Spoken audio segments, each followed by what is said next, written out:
effigy pipes. Although small and rather ordinary, this mound, Mound 8, contained a remarkable find. Nearly 200 pipes, mostly broken, were discovered here. Skillfully carved from stone, the pipes faithfully detailed human heads and indigenous animals. The pipe bowls, sculpted in human effigies, give us impressions of Hopewell hairstyles, headdresses, and facial tattoos. The animal effigies represent abundant wildlife found in the Hopewell's world. Some archaeologists think that the pipes were mainly used in rituals by ceremonial leaders as they smoked potent native tobaccos. During the burial ceremony, the ceremonial leaders might have invoked the effigy spirit for aid or protection in the spirit world.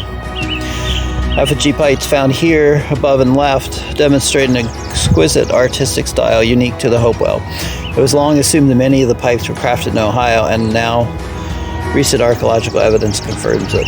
Squire and Davis published these sketches of human and animal effigy pipes after finds here in 1846.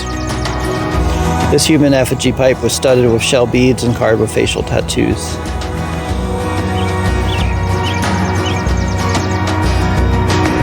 Mica splendor. With the building Camp Sherman, the Army leveled this mound, Mound 13, to about 3 feet above the ground and built a barrack over it. In 1920, Ohio archaeologists led by William Mills excavated the mound and were astonished to uncover the cremated remains of 20 burials. Some were on raised platforms with an array of unusual objects. A surprise find here was a raised rectangular grave covered with sheets of mica, an exotic mineral not found in Ohio. Atop the mica were cremated remains of 4 people. Why were these 4 people honored so? Were they heroes or high-ranking society members? We may never know. But we do know that the Hopewell honored their dead in different social and economic ways similar to American society today. The many sheets of mica found here, like these pictured left from Mound 7, were mined in North Carolina mountains and brought here, perhaps as gifts or offerings. The Hopewell prized mica, often using it in ceremonial rituals. They made mirrors and decorative cutouts like these from the Hopewell Mound Group, from transparent to opaque mineral. The elliptical mound, a large number of spearheads, beautifully chipped, had been placed here. Out of a bushel or 2 of fragments, 4 specimens only were recovered entirely. The elliptical mound, Mound 3, is the most unusually shaped mound of the Mound City group. It's located between 2 circular mounds, suggesting some relationship among the 3. Despite elliptical mound size, 140 feet long, only 4 burials were found here. One of the burials were surrounded by several hundred broken flint spearheads of unusual forms and fine craftsmanship.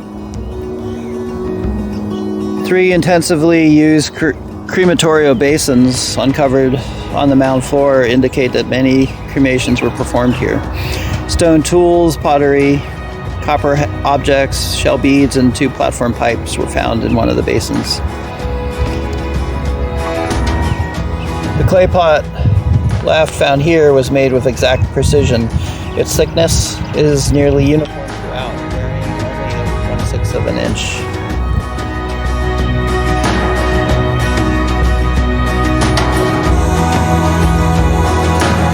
Although most of the spearheads found here were broken, this one above, drawn by Squire and Davis in 1846, was found entire, chipped from milky quartz.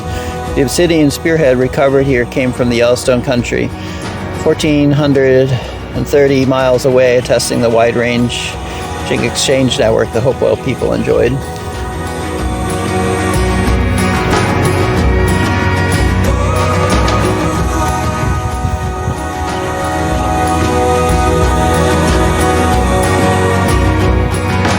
Mound 7. The Hopewell people built their mounds with care, as evidenced here at Mound 7. The central mound, the largest of the Mound City group. It was not just a matter of piling up dirt. Layers of clay, sand, and gravel were sequenced in complex patterns. Here, mounded clay capped with sand was the first layer over a large central grave. 3 more layers of clay topped with sand covered the mound at 1-foot intervals. Then several more feet of clay mantled with 20 inches of gravel made the final layers. The effort to accomplish such a task is enormous, not to mention the building of the other 23 mounds and the surrounding earthen wall. Cumulatively, the building process may have taken decades or centuries, requiring a significant coordination of labor. 13 cremated burials were uncovered in this mound, with many objects of copper mined 600 miles away near Lake Superior. Although not acting alone, Henry Chetrone of the Ohio State Archaeological and Historical Society is credited with stopping the Army from destroying the central mound. Camp Sherman workers built around the mound, leaving it intact for archaeological study by William Mills in the 1920s. Ceremonial places. Archaeology is a science of decoding what ancient people left behind.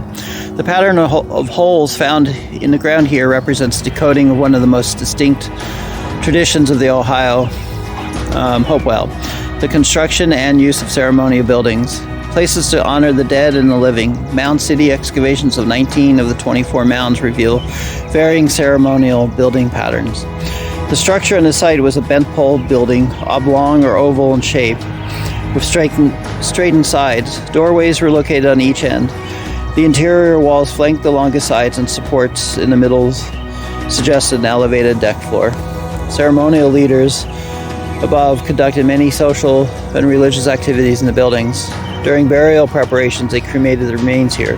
The ashes were covered in a small mound, either with or without burial goods, depending on the deceased social or economic ranking. Ceremony buildings also accommodated the mourning. Some archaeologists believe the feasts or food offerings were presented here.